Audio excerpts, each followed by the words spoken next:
Hello, everybody. Um, just want to make sure before I get started that you all can hear me. If you want to unmute yourself and see that you can see me, hear me, okay? And the thumbs up, anything in the chat. Yeah, you're good. Okay, sweet. Thank you. I appreciate that. So to be respectful of everyone's time, I know we have definitely more than two that were signed up for today. But it is a beautiful, gorgeous Wednesday evening, so I definitely want to be respectful of everybody's time. Just give you a quick overview of today's session. We'll do a brief, maybe about 20 minute presentation on sort of the basics of the BSW program here at U of L and at the Penn School of Social Work and Data Science. And then we will kind of do questions at the end. Either feel free to add questions in the chat and then we can review those, or if you just kind of want to save them in your head or write them down, we'll just kind of go from there. And since it's a really light group right now, honestly, like if you have a question while I'm on the slide, typically if there's a larger amount of people, maybe 10, 15, we're trying to really, but if it's a small group like this, then I'm totally cool with you just kind of like raising your hand, interrupting me at a slide if you have any questions. So I'm pretty laid back. So this session, I'm going to go at 7 minutes. So just let me know the questions you have. But before I get started, a little bit about me. My name is Bobby Cortez. I'm the admissions and recruitment coordinator for the BSW program. I'm here at the Penn School, which you're typically hear us refer to as just the Penn School. I'm an alumni of the program as well. It's been quite some time since I've graduated, but my professional experience in social work is working in youth development socially. So I worked for nonprofits here in Louisville for about 10 years. I've been youth development social work in the middle school setting in Smithtown, which if you're familiar with Louisville, it's close to University of Louisville, sort of in between kind of campus and downtown. Um, Additionally, I had a brief stint working in the child welfare sector before coming back to New York to sort of share my story, promote social work as a career, and really just kind of share my passion for being kind of a local social workers out there. So just a brief synopsis about me, but I'll go ahead and share my screen and we'll get started with the presentation.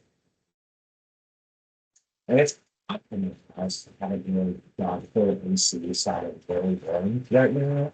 And all this thing doesn't like set this thing. I jumped on that. So we've got this one here. We're here for the BSW program information session. And so we like to start out with really what is this? What is social work? So social work is the professional practice of enhancing and restoring people's relationships, people's, individuals, groups, families, and communities, ability to be the best versions of themselves. And additionally, it's really about creating societal conditions that are favorable to that goal. It's really not only about working with people from my communities, but really more of that pro level as well. Let's get rid of that micro, meso, macro. Really, it's kind of thrown around a lot in the social education. So, just in addition, we have to clarify that it's really a lot of working on the systems that make up the world and that's the so we like to ask people three questions just to see if social work is good for them. First one, are you good at moving through complex situations? As a social worker, you don't have a lot of different things going on. Um, so if you're comfortable with really thinking critically through situations, really understanding what is most important at that level moment that you should be handling, and then maybe kind of taking some things that might have a little bit very hard to with it. So really, it's about thinking critically. So, two, you have a passion for helping vulnerable and marginalized individuals, families, and communities. Um, let's face it, like if life is going great and we're just thriving in the world we live in, you really often even see somebody seeking assistance from social. Um, so if you do have that passion for working with vulnerable, marginalized individuals, groups, and communities, you definitely can. uh, This is for you, and that is something more often than not is definitely something that's more about people have that passion that's good about the concepts and values and so forth that really is not something that so we definitely think that's very important. Three, the last one, be in the pathway for advocacy and promoting social justice. And these are just a few of the pillars and the core values of social work.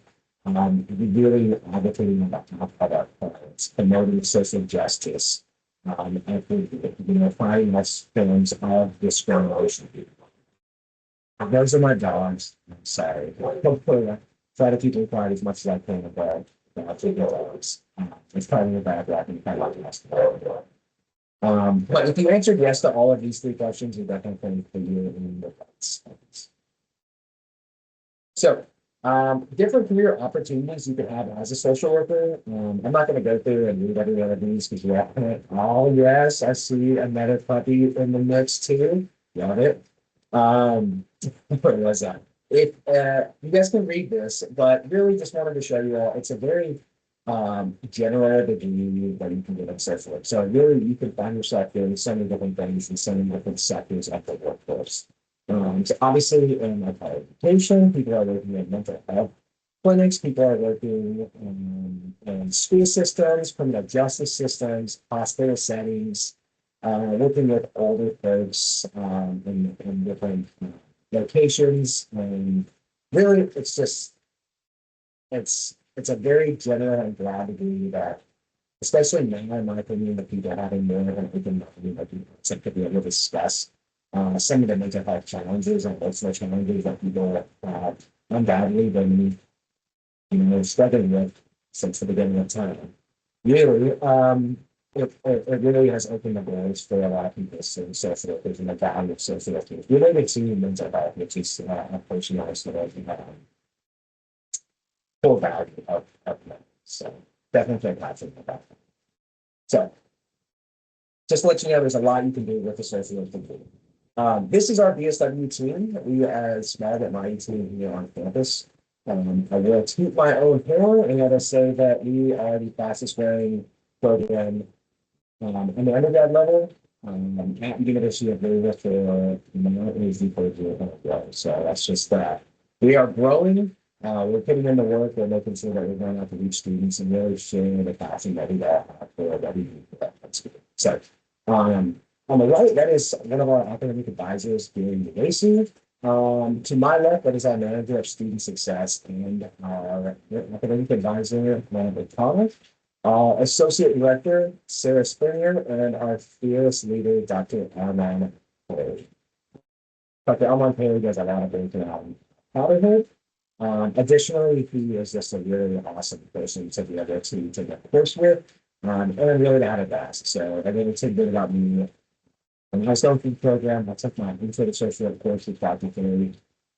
He really sparked a lot of interest and passion for me in this work. Never did I think that, chemistry down the road, I would be working for him. So just, I guess that the takeaway from that would be you never know, like, when someone's going to come around for a circle, kind of when you might meet them again for an opportunity. So about our program here. So in its essence, we are 120 credit hours from start to finish. We do ask students to maintain a minimum cumulative GPA of 2.5 or higher to remain in good standing. We offer fully online, on-campus programs, part-time, full-time routes, really just whatever caters to the unique situation of the student. We've seen a lot, we've experienced a lot, so we definitely can tailor your education to whatever sort of.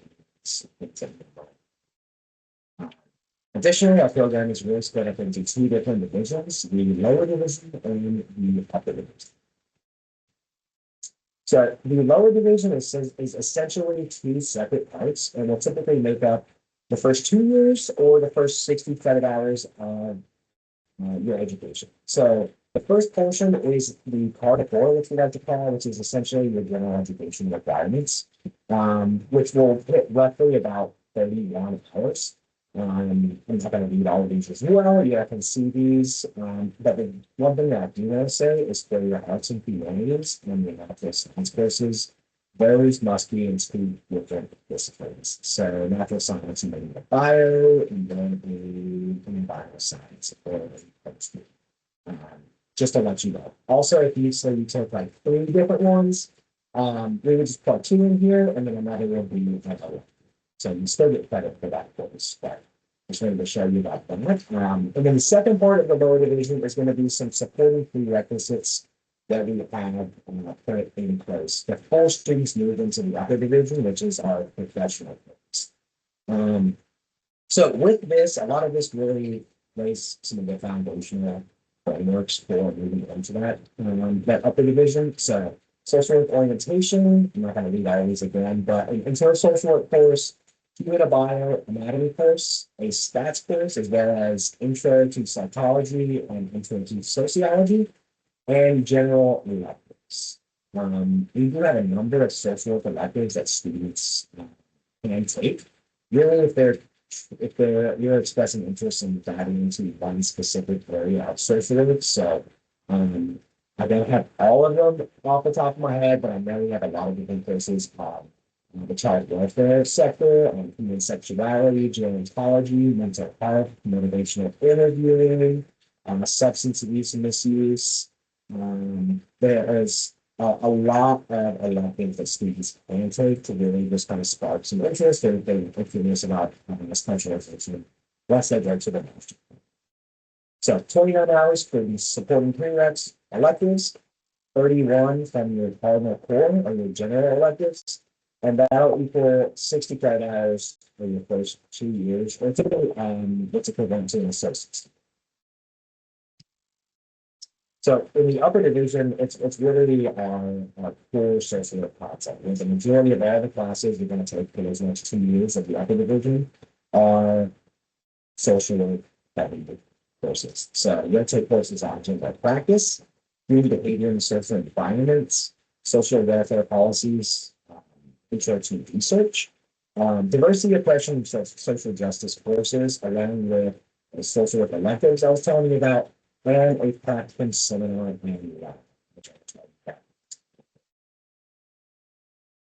So the practicum, essentially what that is, it's our social work equivalent for an internship. So every student who goes through the program is required to do it. It is getting into the curriculum, both at the BSW level and the MSSW level.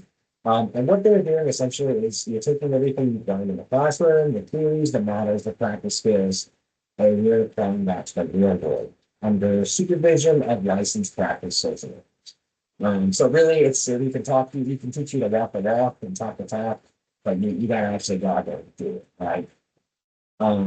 Teach you to ride a bike, but getting on that thing and riding, falling down a little bit to get back off is really what kind of teaches you how to ride a bike.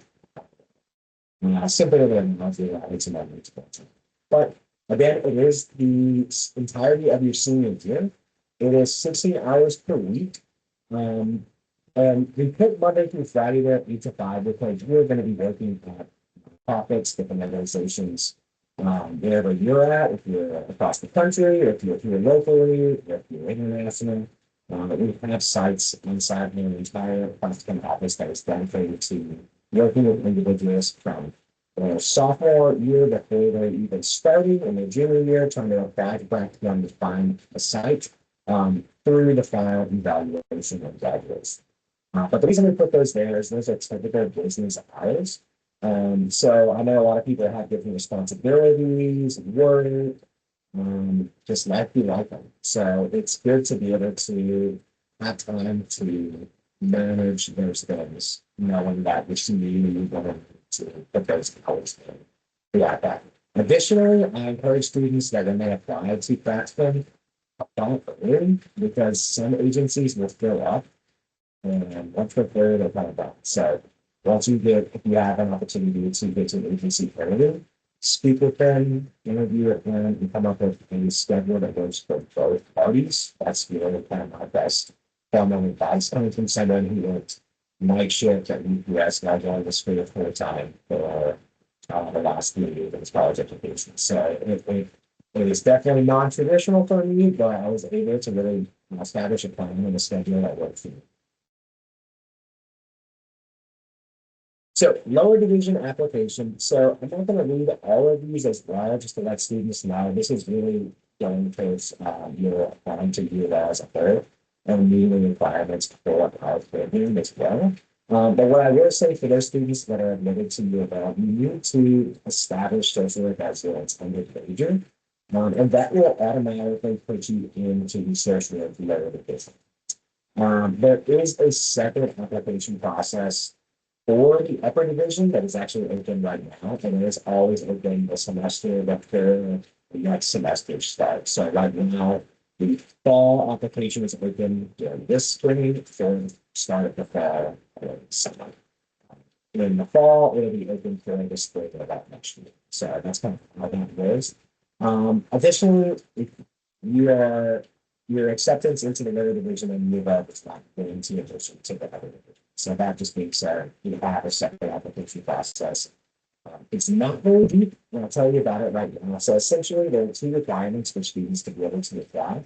There's a cumulative GPA of a 2.5 or higher, completion of at least 35 credit hours. That's it. Meet those two requirements, you are eligible to apply. I will say you must be accepted the year of L before applying. The reason for this is applications go through a secondary system that we use called Sonia that sends those out to students U of L emails. And we can only send those out to U of L emails to really study guidelines with FERPA. Really, essentially, it's just to protect everyone's personal. So it's as simple as that. So you must be accepted for the product. And then within that application, it's really some general demographic stuff. Volunteer, work history. Have you agreed to some things of like what's online? We're not using AI. I think there's certain code of ethics standards. The main portion of this application is your statement of purpose. You know what that is there's two different questions for students to select. Really designed just to get to know you as a person, to know you and your social values and interests, and how you might go about creating change or understanding some biases that you might have internally. It is about 1,000 to 1,200 word statement, so it's essentially 1.5 to 2 pages, incredibly deep. But we will stress that that's one of the main components of the application. And I will stress to students because I'm the first initially to do the applications. We see a lot of AI applications, a lot of AI statements. The only opportunity that I can say is try not to use AI, maybe to look over briefly things, but personal statements should be coming from you. And you should really kind of get up here and help people do that. So I'll leave it at that. It's just become a little bit of an issue. It's good. The application cycle, as I said, for fall is open right now. Its final deadline is July 2nd. In the spring, that application will open up on September 15th with a priority deadline of October 1st and the final deadline of November 1st. So within the BSW program, we also have a alcohol and drug counseling track. Essentially, students were just on the application to the other divisions select so that they are interested in this track, and then use those interests and experiences as the central topic of your statement of purpose. Additionally, students would be required to take a certain amount of electives, and those are listed right here for anyone to really like that if you're interested in this track. Additionally, there's a specialization along with this track in the master's level. So an opportunity we have as well, this is for those that are really interested in working in the child welfare sector. There's a lot of great information on this program that you can find out here, but I'm just going to put it in sort of a nutshell for you. This is something students are signing up for, interested in the child welfare sector. What they do is this program gives you a $1,300 stipend for the last 4 semesters or the entirety of your upper division. You get a full paid in-state tuition for those last 4 semesters, then with your upper division. Job placement after your graduation for students. So they kind of like take care of a stipend. You will be required to be a practicum with the state as well. So it's a guaranteed practicum placement, job placement after graduation, unpaid state tuition, and a stipend each semester.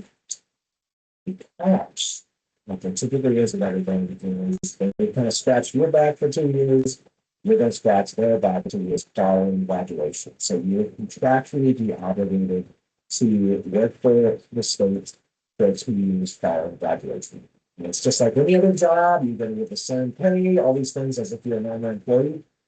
It's just you're contractually obligated to work with them following your graduation. Just kind of hold back those 2 years. So now that's 13. And if you really are interested in this specific field, I think it's a no-brainer. That might make some money, save some money, get connected, and start doing the work that you attempt to do and follow your graduation. If you're interested in more about this, I'll fact blah, blah, blah. Coordinator and faculty who works for this program is Emily Watts. There's their email right there and phone number. Additionally, if you want to do some independent research, it's just childwelfare.com. So when we're talking BSW, we always want to talk SSW as well. We encourage all of our students to do that. One of the things that we have students do is apply to be able to students who graduate, excuse me, who graduate with the BSW, and only with a Bachelor of Social Work can apply to be advanced in SSW program. And this is only for someone with a BSW. So if you have a background in psychology, criminal justice, sociology, organizational leadership, you must do the traditional master's program, which is 60 credit hours. But if you have that BSW, you can do the advanced learning, which you credit in half. So from 60 hours to 30 hours, half the time, and half the money. So we're all about saving money and savings pocket. So requirements for that are preferred 3.0 GPA, preferred 3.25 in your social work foundational courses that you're taking in recommendation. And then they'll also explain you a little bit more once you get into the program, how opportunities to speak with your master's level of mission privilege. And if we are not trying to kind of hook you up to things going smoother and faster and less costly, this is another program that we put in place just this year. It's called the Service Scholars Program in collaboration with grad school and Louisville. So essentially what this will do is it allows high achieving students who will be selected who meet these requirements down here, which is a 375. The social work GPA after completion of that first semester of the upgradation and a 3.5 cumulative GPA of all courses at all other institutions. What this does is it allows you that senior year to take up to 9 credits and elective spots that will be duly applied to your BSW degree and your master's degree as well. So essentially, you get to take 3 classes that will apply to your master's, take those during the senior year of your undergrad, and the cost of the undergrad courses as well. So saving some money with that, saving some time. Yeah. We try our best to do that. So what you can do now, obviously, establish and maintain good relationships with your professors. Again, like I was telling you, I bought the prayer, I know about the working from one day. And we had a really nice relationship. So once things kind of came around, it was easy to kind of like begin that relationship. If you need letters of recommendations in the future, those are things that could definitely help you. You've seen this number a lot in the presentation, but keep your GPA above 3.5. That is really a key number for your social program. Apply to your work in the office of undergrad admissions. That's going to be like the main thing you need to do. And then once you're here, let's schedule initial onboarding steps. You'll get paired up with an academic as a president, either here or see in the counter. And they will need to kind of really discuss and see what you like to do. What's your plan? What do you see yourself doing? And we will really work as an individual with you to like you up for learners that you know.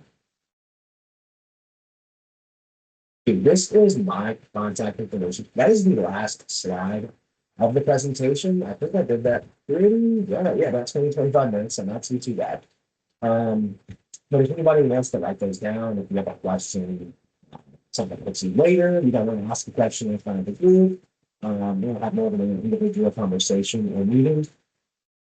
I'm totally open for that. So yeah, I'll be writing just for a couple more seconds and then I'll stop sharing my screen and then hopefully not for questions.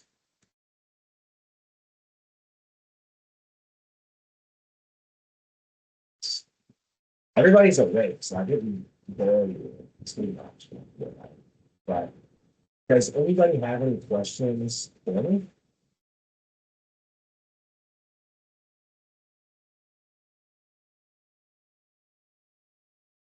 If not, that's totally cool. Just like right in your exit survey, best impersonation ever. Body answer all the questions.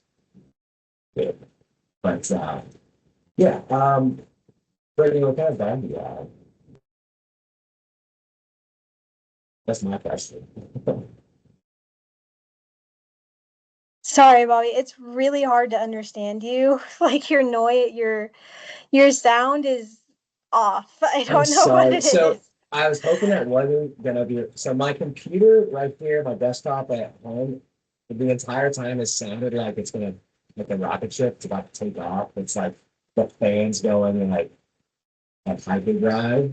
Um, I hope you all could understand most of what I said during the presentation.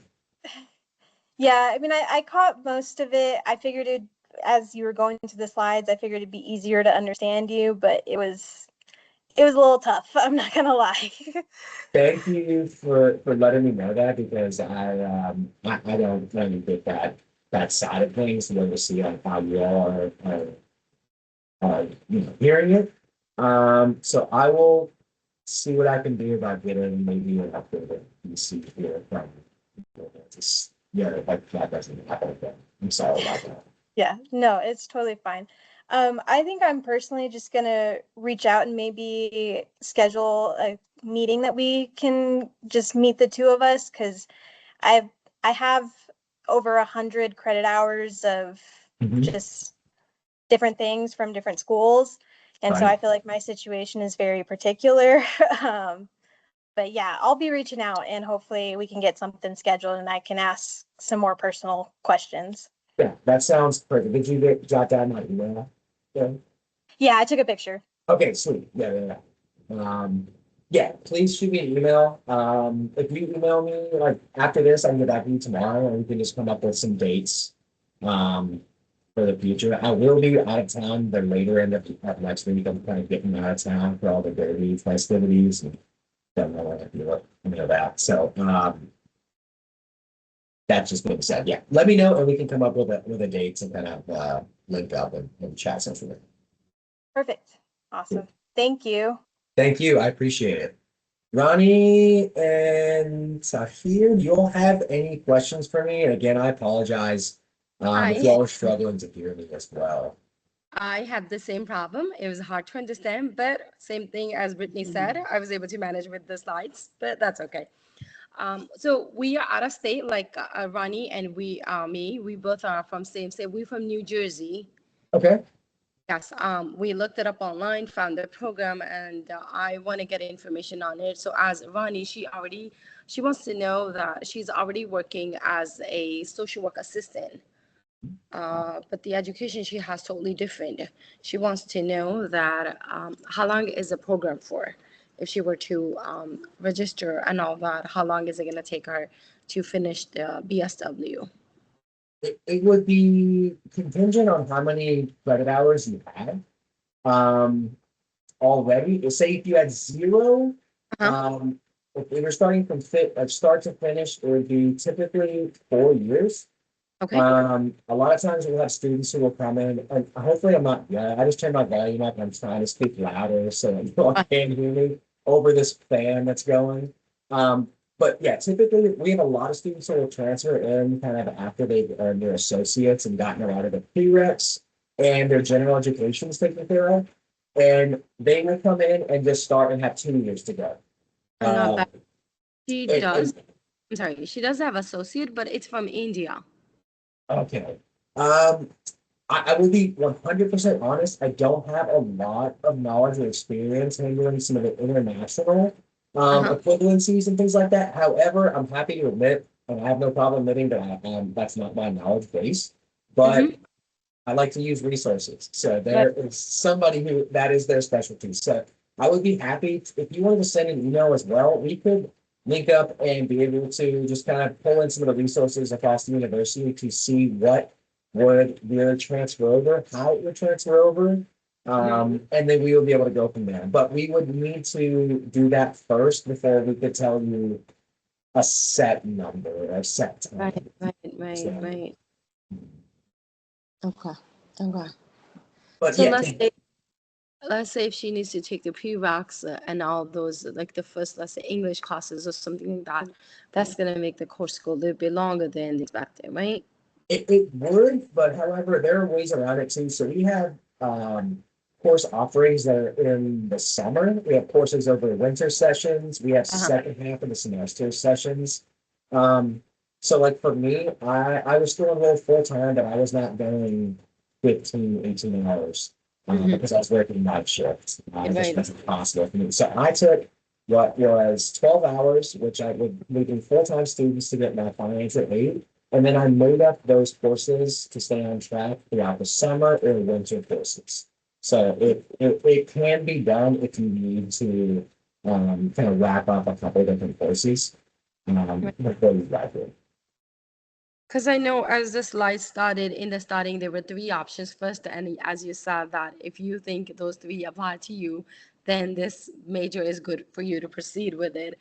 So as she's already working as a social worker assistant, so in New Jersey, like that, the place where it's a daycare where she's working, and she's already applying Medicaid for people, food stamp for people, helping them with the Social Security benefits and all that. Is that something to be considered inside as a social worker, or this is something like, to be honest, because at the center we had a MSW lady. She had a master of social work. She came to the work and she goes like, I have no clue how to apply Medicaid. Yeah, I would say everybody has their areas of specialties. I would say so. Like for me, in working with youth development social work, I work more of a community work and working more with young adults. So some of the things that we worked with and that we saw on a daily basis were very different than maybe what Donnie is seeing and experiencing. I wouldn't want to take away from that person with a master's because they may have those skills in different areas. But what really is positive and really looking great for the future is that Donnie has these in their toolbox to be able to apply and to share, because these are things that unless you're directly involved in those systems, and I'll be quite honest, like sometimes I would not know as much as maybe what Ronnie knows regarding those systems because I haven't had much experience with those specific populations or needed to. But I think what that does is to go ahead and it just adds to their guts and really adds to their desirability as a social worker once they get that degree and go out and maybe work the same job, get a higher level job, or find a different one. Got it. Makes sense. Okay. Yeah.